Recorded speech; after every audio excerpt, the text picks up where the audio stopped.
Welcome, ladies and gentlemen. It's taken me a bit. I originally recorded this as a much shorter video, um, and I don't know why, but I'm actually making it longer than my usual things are because I have a script, which is actually, I didn't feel like actually writing a script because I enjoy not writing a script, but I'll talk more about that at the end if you guys stick around.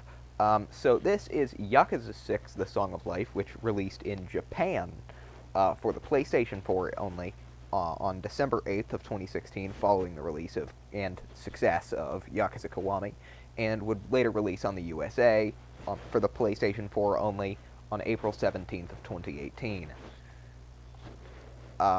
This was the first game that used the Dragon engine, which was the new engine after 5.0 into the first Kiwami, that they still use within their games, which half the time looks incredible and detailed, and the other half the time Kiryu looks like he just really needs to shit.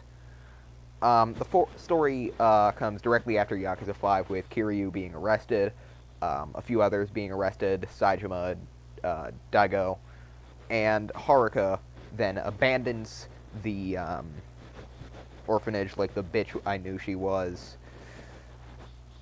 Ever since 5, I've known she was a bitch. And she left to go to a different city that is available in this game, Onomichi. What the fuck is Onimichi? We'll never know. This game features a pretty decent amount of antagonists, some of which are better than others. Iwami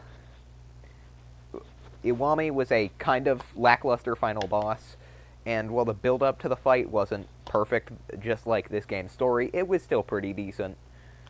The most enjoyable of the final 3 bosses during the finale was Koshimizu, due to him having 2 waves. Felt very challenging, even though I was playing on normal difficulty, and I really enjoyed that that challenge. That's always what I love in these Yakuza games. Sometimes I don't, like 4's within the community now infamous,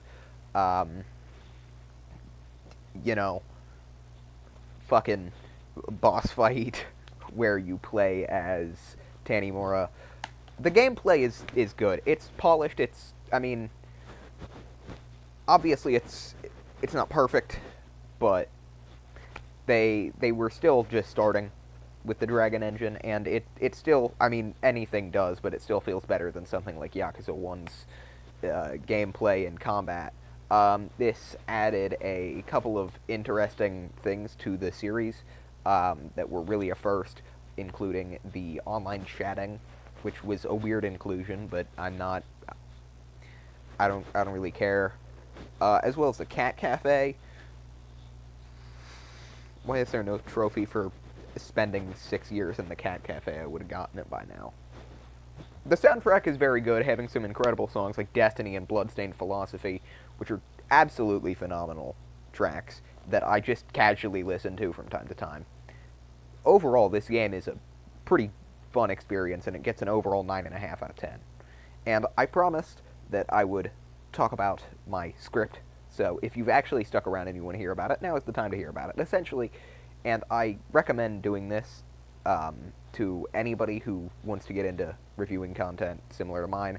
Don't actually write a script, more so speak from the heart, but write down things that you want to touch on and talk about during your video. Like I have written down on here all of the stuff about the Dragon engine. Sure, some of it I just pulled out of my ass, but I have the release dates written down and such. So overall, this game is good. Some good gameplay. And for those of you who've stuck around, you get to hear my 2 favorite chapters in this game, which were Chapter 10 and that beautiful finale, The Unforgiven. That was not, as good as some other Yakuza finales. The first of the bosses wasn't perfect. Second boss, much better. But overall, pretty good game.